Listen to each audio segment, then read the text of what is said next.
ఈరోజు అయితే గోంగూర పచ్చడి చేస్తున్నానండి. గోంగూర పచ్చడి నూపు పేస్ట్ చేస్తున్నాను అనమాట. మార్నింగే ఇచ్చుకున్నాను నేనైతే గోంగూర.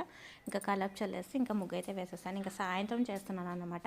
సో ఇక్కడ ఏం చేస్తున్నానంటే కనుక నా వీడియోస్ నేనే చూసుకుని నవ్వుకుంటూ ఉన్నాను. ఇలాగ మా హాని అయితే వచ్చేస్తుంది. ఇంకా గోంగూర పచ్చడి అయితే రెడీ అయిపోయింది కదా, మరి ఇంకెందుకు లేటు, వేడి వేడి అన్నంలో గోంగూర పచ్చడి వేసుకుని తింటూ ఉంటే అబ్బబ్బబ్బబ్బా!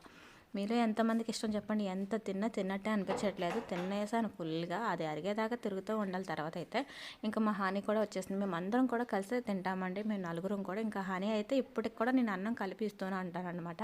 సో మీలో ఎంతమంది మీ పిల్లలకి ఇంకా అన్నం కలిపిస్తూ ఉంటారు? నేనైతే రోజు ఇలా ఇస్తూ ఉంటానండి.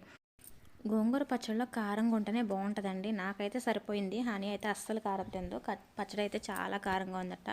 ఇంకా అమ్మ ఏంటమ్మా ఇంత కారం వేసావు అని చెప్తుంది. కానీ గోంగూర పచ్చడిలో కారంగా ఉంటేనే బాగుంటుంది. పిల్లలు ఇష్టం లేని వాళ్ళకి కొంచెం తక్కువ వేసి పెట్టండి, లేదంటే కొంచెం ఆయిల్ వేసి పెట్టండి. సో ఇదండి ఇవాళ మన వీడియో. ఈ వీడియో మీకు నచ్చిందని అనుకుంటున్నాను. నచ్చితే లైక్ చేయండి, మీ ఫ్రెండ్స్ అండ్ ఫ్యామిలీ షేర్ చేయండి. మన ఛానల్కి ఎవరైనా ఫస్ట్ టైం వచ్చినట్టయితే సబ్స్క్రైబ్ చేసుకోవడం మర్చిపోకండి. Next video